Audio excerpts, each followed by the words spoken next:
the NBA trade deadline is less than 24 hours away, and the league is absolutely on fire right now with the amount of trades that's going on. We got trades popping up for us when we're sleeping, and we don't get it until the morning. So we wake up and we see a trade that just went down. So, um, for my channel, I'm gonna be making videos of trade about trades that I think are like really impactful, really important, and they deserve a video to be made about them. So in this video, I'm gonna be actually breaking down the Tobias Harris trade, which is probably one of the most major trades during this season. So make sure you leave a like on this video. Make sure you comment on the comment section down below your thoughts on the Tobias Harris trade, and also make sure you subscribe to my channel for more NBA content. And let's get into this. So I first want to start with the Clippers. And I think I always like starting with the Clippers because it's best for me to talk about the team that has less question marks at the moment. So I think the Clippers already won. Like they're already winner of this trade. Now, granted, I think this trade can be a win-win situation. That no team loses. I think both teams could be a winner, but for the Clippers, I think they've already won. Here's why. So with the Clippers, if you're a Clippers fan and you're hoping to make the playoffs, you probably don't like this trade right now, and it's completely understandable. You just trade your best player away. You're in the 8th spot. You had potential to make the playoffs, but now that is just going out the window. You're not making the playoffs now.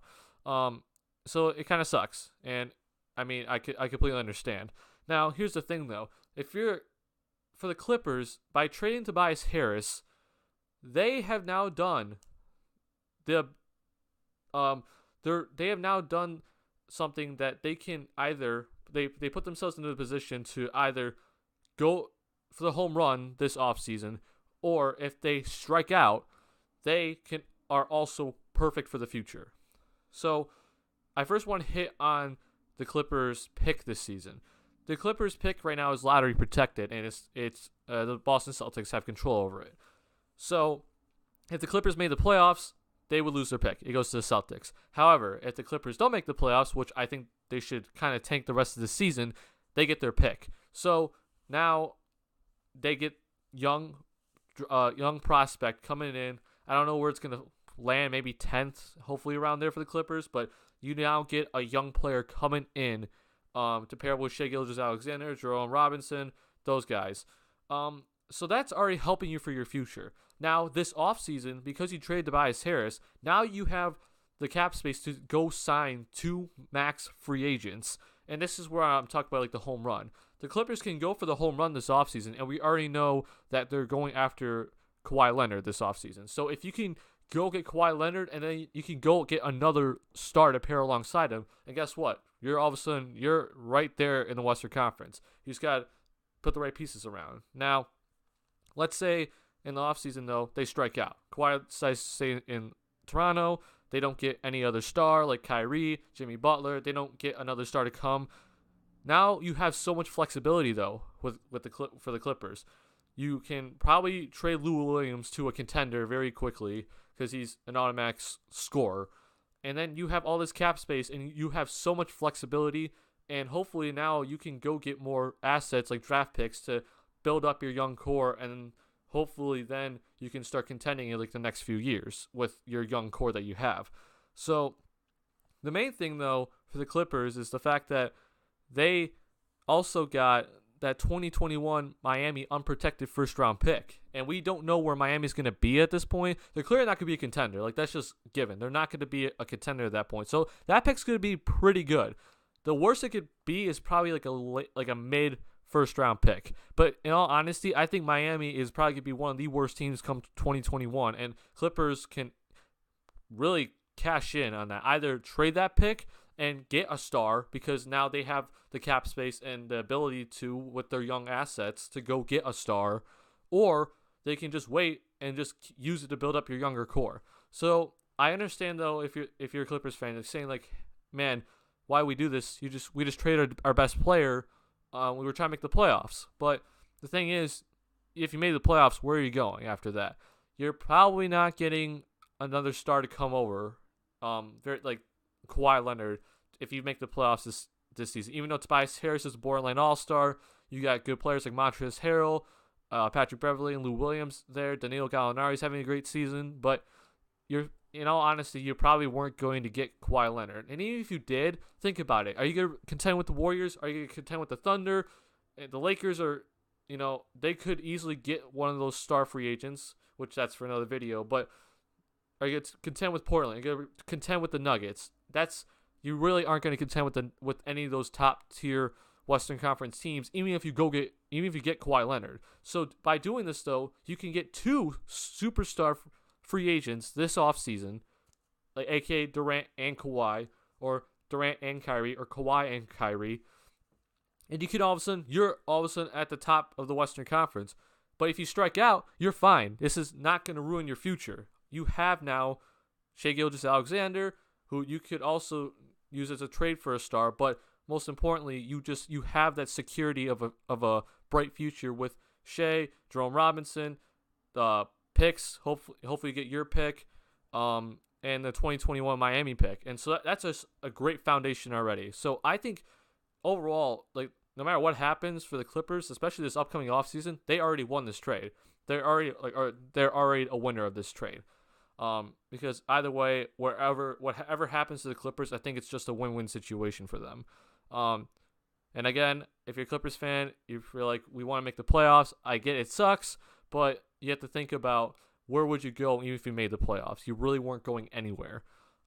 So I think the Clippers are a winner of this trade. Now I'm gonna move on to the 76ers here, and obviously the 76ers, they have a lot more question marks. And it's important to recognize all these questions and that don't have any answers at the moment. And they're not going to be answered until the offseason. So first off let's look at what the 76ers have now. They have one of the best starting lineups in the league, no doubt. Ben Simmons at point guard, JJ Redick at shooting guard, Jimmy Butler at small forward, Tobias Harris at the other forward, and Joel Embiid at center. That's one of the best starting lineups in the NBA, no doubt. You have already 3 All-Stars, and Tobias Harris was a borderline All-Star who I thought should have been on the All-Star team. That's already a great starting lineup. Now, here's the thing. Jimmy Butler is going to be an unrestricted free agent, barring he declines his option, which I think he will. Tobias Harris is going to be an unrestricted free agent also this offseason. So, for the 76ers, there are so many things that could happen. You could hopefully, if you're the 76ers, this is what you're banking on, is that both Jimmy and Tobias Harris decide to re-sign with you this offseason. And you still have that core 4 of Simmons, Butler, Harris, and Embiid to go on for the next however many years. And that's going to be a legit team in the Eastern Conference and potentially be able to contend with the Warriors. So you're hoping that you can keep those guys together. Now, here's the other thing, though. You could have one of those guys leave this offseason. Butler could leave and Harris stay, or Harris could leave and Butler would stay. But what this does, though, is that if in case one of those guys decides to leave, or if they just can't get any contracts figured out or anything with the team, you have now that other player. While Harris is younger, Jimmy Butler's still, he's no slouch. Like, he's still a two-way star. So if Butler decides to leave, hopefully you can get Harris back, and then you still have a big 3, or vice versa. If Harris decides to leave, then hopefully you get Butler back. The big risk, though, in this is that both Butler and Harris can leave this offseason. Now, here's the thing, though. I don't see that happening because this could be one of the greatest teams ever. I mean, Embiid is already one of the best big men in the league. Ben Simmons, if he could get a jump shot, looks to be a generational type talent. Jimmy Butler's already a two-way star, and Tobias Harris is one of the most efficient scorers in this league. So putting those guys all together and hopefully be able to mesh and have a decent bench, which you only need a decent bench because you can stagger minutes, that could be a powerhouse and the best team in the Eastern Conference next season. Now, they could already be the best team in the Eastern Conference this season, but due to its trades, bringing guys in, guys leaving, I think the 76ers, if they bring this team back next season, having that training camp, guys know the system now. They know Philadelphia. This would be a legit team in the NBA who could contend with the Warriors and potentially win a title. Now, if everything goes right, though, this season, they could win the East, no doubt. The thing is, though, with this move, it does have a lot of question marks to it, which I already mentioned before. Now, the other thing is, even if you're able to re-sign both Butler and Harris this offseason, you're paying a lot of money. Now, I'm not too worried about the 76ers giving up Landry Shamet or their draft picks, because clearly they're going all in right now. And we have to remember that Joel Embiid's like only 25 and Ben Simmons is only like 22. So they're still young. But the thing is that the amount of money they're going to have to spend is a lot. So hopefully the owner is going to be ready to be willing to pay the luxury tax and the repeater tax from years to come. This would be one of the best teams in the NBA, no doubt about it. And hopefully they can all mesh. So the thing is, with the Butler extension, hopefully, and the Harris extension, hopefully, Ben Simmons is then up for an extension the year after. So again, that's another max player you have to pay, and that's a lot of money to give to just 4 players. But just having those 4 players together, that's going to be awesome. And hopefully the 76ers can keep those guys together and build a dynasty with those guys. Like, those guys can just be dominating this league for years to come. However, though, I can't say the 76ers have won this trade yet, because Harris could potentially leave. Now, if he stays and Butler also stays, the 76ers clearly won this trade. But this trade, in my eyes, isn't complete until the offseason when we get our answer. So that's my analysis of the Tobias Harris trade. Go ahead and leave your opinion down in the comment section down in the comment section below.